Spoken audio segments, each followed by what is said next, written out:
Middle class trap. एक ऐसा trap जिसमें एक मिडिल क्लास शख्स की सारी जिंदगी गुजर जाती है।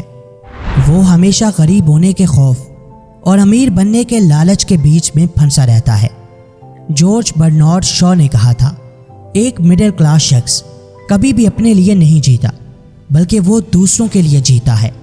अमीर और ताकतवर लोग ऐसे मिडिल क्लास लोगों से फ़ायदा उठाते हैं जो बहुत ज़्यादा ज़हीन और टैलेंटेड होते हैं, और फिर उनके ज़रिए ही वो अमीर से अमीर तर बन जाते हैं। और मिडिल क्लास लोग सारी ज़िंदगी गुर्बत की चक्की में पिसते रहते हैं। अगर आपकी मंथली इनकम 50,000 से 1 लाख के दरमियान है तो आप भी एक मिडिल क्लास शख्स हैं। अगर आपने इस ट्रैप को ना तोड़ा जिसमें आप फंसे हुए हो, तो आने वाले कुछ सालों में आपके पास कुछ नहीं होगा। आप ना तो अपने ख्वाबों को पूरा कर पाओगे और ना ही अपने बीवी बच्चों को एक बेहतरीन मुस्तकबिल दे पाओगे। 2023 के एक सर्वे के मुताबिक पाकिस्तान में बेरोजगारी की वजह से हर साल तकरीबन 30 लाख लोग मिडिल क्लास से लोअर क्लास में शिफ्ट हो रहे हैं और अपनी ज़िंदगी को बर्बाद कर रहे हैं। सोसाइटी में आपको 3 तरह के लोग मिलते हैं। नंबर 1, अपर या हायर क्लास। इनमें वो लोग शामिल हैं जिनकी मंथली इनकम 10 लाख से ज़्यादा होती है। Number 2, middle class.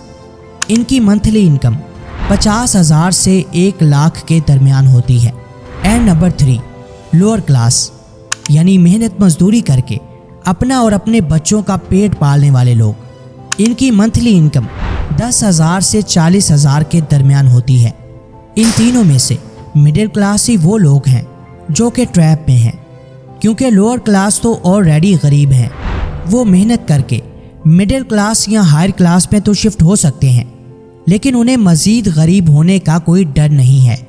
दूसरी तरफ हायर क्लास, इनके पास हाई इनकम है, मल्टीपल सोर्सेज हैं, लग्जरी है, कंफर्ट है, एसेट्स हैं, और सबसे बढ़कर इनके पास नेटवर्क है। इसलिए इनकी तो सपोर्ट ही बहुत स्ट्रॉन्ग है। लेकिन मिडिल क्लास लोग इन दोनों के दरमियान में फंस कर रह जाते हैं। वो ज़िंदगी भर रिस्क नहीं लेते कि कहीं वो लोअर क्लास में न चले जाएं, और इसी वजह से वो कभी अपर क्लास तक पहुंच ही नहीं पाते। अगर आप भी एक मिडिल क्लास फैमिली से ताल्लुक़ रखते हैं तो आज की ये वीडियो आप ही के लिए है।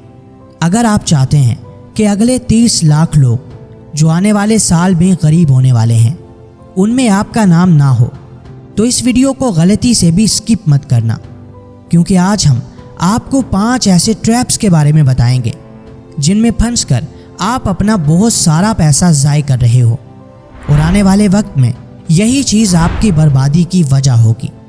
आपको करना यह है कि आज से ही अपने पैसे को सेव करना शुरू कर देना है और फिर इसे किसी अच्छी जगह इन्वेस्ट करना है। अगर आप ऐसा कर लेते हैं तो 80% तक चांसेस हैं कि आने वाले 5 सालों में आप मिडिल क्लास से हायर क्लास में शिफ्ट हो जाएंगे और अपनी ज़िंदगी को बेहतरीन तरीके से जी सकेंगे। दोस्तों, इससे पहले कि हम अपने टॉपिक की तरफ बढ़ें, हमेशा की तरह आपसे यही रिक्वेस्ट है कि अगर आपने अभी तक हमारे चैनल को सब्सक्राइब नहीं किया तो जल्दी से कर लें, ताकि ऐसी ही ज़बरदस्त वीडियोस आप तक पहुंचती रहें। हम मिडिल क्लास ट्रैप पर इससे पहले भी एक वीडियो बना चुके हैं जिनमें 6 ऐसे ट्रैप्स के बारे में बताया गया है जो आपको हर रोज़ गरीब बना रहे हैं। अगर आपने वो वीडियो अभी तक नहीं देखी तो लिंक डिस्क्रिप्शन में है। इस वीडियो को मुकम्मल देखने के बाद वो वीडियो भी ज़रूर देखिएगा। तो फ्रेंड्स, बिना किसी डिले के let's begin. Number 1, branded to unbranded. पहला काम जो आपको करना है वो ये है कि आपको ब्रांडेड से अनब्रांडेड पर शिफ्ट होना है। अगर आप महीने का 2 से 3 लाख खुद नहीं कमा रहे तो आपको कोई हक नहीं है कि आप किसी महंगे ब्रांड की कोई भी चीज़ पहने, और अगर देखा जाए तो आपको इसकी कोई ज़रूरत भी नहीं है। आपको वैसे ही क्वालिटी की चीज़ बहुत सस्ते में भी मिल सकती है। लिहाजा आपको डिसाइड ये करना है कि आपको उस चीज़ के पैसे देने हैं या उस ब्रांड के। रिसेंटली मेरे एक फ्रेंड को किसी ब्रांड के शूज़ बहुत पसंद आए। उनकी कॉस्ट तकरीबन 20,000 रुपये थी। उसने वो शूज़ ब्रांड से ख़रीदने के बजाय किसी दूसरी जगह से सेम उसी क्वालिटी के शूज़ सिर्फ 8,000 में तैयार करवा लिए। अब शूज़ तो सेम थे, लेकिन फ़र्क था सिर्फ ब्रांड का। ब्रांड के टैग के साथ मिलने वाले 20,000 के जूते उसने सिर्फ 8,000 में हासिल कर लिए।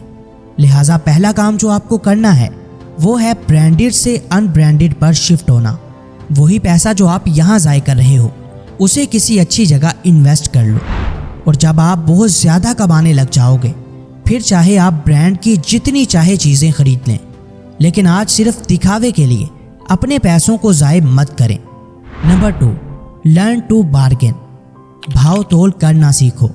ये आदत हम पाकिस्तानियों के अंदर वैसे तो पहले से ही मौजूद होती है, लेकिन अगर बात की जाए आजकल की जनरेशन की तो इनके अंदर ये आदत बहुत कम देखने को मिलती है। इसकी 2 रीज़न्स हो सकती हैं। पहली ये कि न्यू जनरेशन बहुत ज़्यादा शाय है, यानी भाव तोल करते हुए इसे शर्म आती है, और या फिर ये इंट्रोवर्ट हो सकते हैं। यही वजह है कि ये दुकानदार से बातचीत ही नहीं कर पाते और जितने की चीज़ वो बोलता है उसे उतने में ही ख़रीद लेते हैं। याद रखें, आपको ऐसा हरगिज़ नहीं करना, बल्कि भाव तोल करना तो आपको आना ही चाहिए। ये चीज़ आप अपनी वालिदा से सीख सकते हैं, अपने वालिद से सीख सकते हैं, या किसी भी बड़े से सीख सकते हैं। मिसाल के तौर पर आपने एक वॉच खरीदनी है जिसकी कीमत दुकानदार ने 700 रुपये बताई है, तो आपको उसे 700 में बिल्कुल नहीं खरीदना, बल्कि जितना हो सके उसकी प्राइस को कम करवाना है। आप देखेंगे कि वही वॉच आपको सिर्फ 300 रुपये में ही मिल जाएगी। ऐसे आप 20 से 30% तक अपने पैसों को सेव कर लोगे। अगर आप ऐसा हर दफ़ा करते रहे तो हर दफ़ा आप अपने अच्छे खासे पैसे बचा लेंगे। अब मैं ऐसा भी नहीं बोल रहा कि आप किसी बड़े शॉपिंग मॉल में जाकर वहाँ बारगेनिंग करना शुरू कर दो, बल्कि आपको सिर्फ वहीं पे ये काम करना है जहाँ इसकी इजाज़त हो, और जहाँ प्राइस फिक्स हो वहाँ आप कुछ नहीं कर सकते। Number 3, down size your home.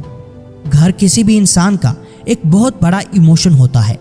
हर कोई ये चाहता है कि उसका खुद का एक घर हो और दुनिया की हर आसाइश वहाँ मौजूद हो, लेकिन इसी ख्वाहिश की वजह से बहुत से मिडिल क्लास ट्रैप में फंसते चले जाते हैं और अपना सारा पैसा घर को खूबसूरत बनाने में खर्च कर देते हैं। वो बहुत सी ऐसी चीज़ें भी खरीद लेते हैं जिनकी एक्चुअल में कोई ख़ास ज़रूरत ही नहीं होती। याद रखें कि घर आपके लिए एसेट नहीं है। ये एसेट तब बनेगा जब आप इसे रेंट पर दोगे और इससे पैसा कमाओगे, लेकिन अगर आप खुद इसमें रहते हैं तो ये एक लायबिलिटी है जो फर्नीचर, ग्रोसरी और कई दूसरे गैजेट्स की शक्ल में आपकी जेब से पैसे निकलवा रहा है। लिहाजा घर को उतना ही सजाएं जितनी के ज़रूरत हो, और अगर आप एक नया घर बनाना चाहते हैं तो उसे बहुत बड़ा या शानदार बनाने की कोशिश ना करें, बल्कि अपने उन्हीं पैसों को अपने बिजनेस में लगाएं और फिर वहाँ से अच्छा खासा कमा के आप एक नहीं बल्कि 10 घर बना सकते हो। लेकिन अभी के लिए अपने पैसों को ज़ाय मत करो। Number 4, keep your car small. अपनी कार को हमेशा छोटा रखें। मान लो कि आप एक कार ख़रीदने के लिए शोरूम जाते हो। आपने कार ख़रीद ली और जैसे ही आप उसे शोरूम से बाहर निकालते हो तो उसकी कीमत फ़ौरन से 1 से 2 लाख तक कम हो जाती है। अब अगर आप उसे सेल करना चाहोगे तो जितने में वो आपको मिली है उससे कम में ही सेल होगी। इसी तरह अगर आप उसे 5 से 6 महीने के बाद सेल करते हो तो उसकी कीमत मज़ीद कम हो जाएगी। लिहाजा जितना जल्दी हो सके इस बात को समझ लें कि कार आपकी जेब से पैसा निकालती है, फिर चाहे वो पेट्रोल की सूरत में हो या कार की मेंटेनेंस की सूरत में। आपकी कार मुख्तलिफ तरीक़ों से आपको गरीब बनाती है।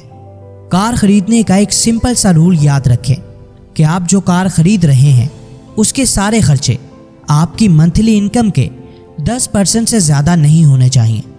अगर ये रूल आप पर अप्लाई होता है तो आप कार ख़रीद सकते हो। अगर आपने इन चारों पॉइंट्स को अच्छे से समझ लिया है तो आते हैं अपनी वीडियो के आखिरी और बहुत ही अहम पॉइंट की तरफ। Number 5, budgeting. आपको अपने डेली या मंथली एक्सपेंसेस के लिहाज से एक बजट तैयार करना है और इसी के अंदर रहते हुए अपने सारे खर्चों को मैनेज करना है। मान लो कि आप एक स्टूडेंट हो और आपको वीकली 5,000 रुपये पॉकेट मनी मिलती है। تو آپ کو یہ ہنر تو آنا ہی چاہیے کہ کیسے اپنے تمام خرچوں کو 5,000 کے اندر رہتے ہوئے ہی مینج کرنا ہے، بلکہ ہو سکے تو ان پیسوں میں سے کچھ پیسے سیو کر لیں۔ اگر آپ یہ عادت اسٹوڈنٹ لائف سے ہی بنا لیتے ہیں تو آنے والی زندگی میں یہ آپ کے بہت کام آئے گی۔ امید ہے کہ آج کی یہ ویڈیو آپ کو ضرور پسند آئی ہوگی۔ ویڈیو کو لائک، کمنٹ اور شیئر کرنا ہرگز مت بھولیے گا۔ ملتے ہیں کسی نئی ویڈیو میں، تب تک کے لیے اللہ حافظ۔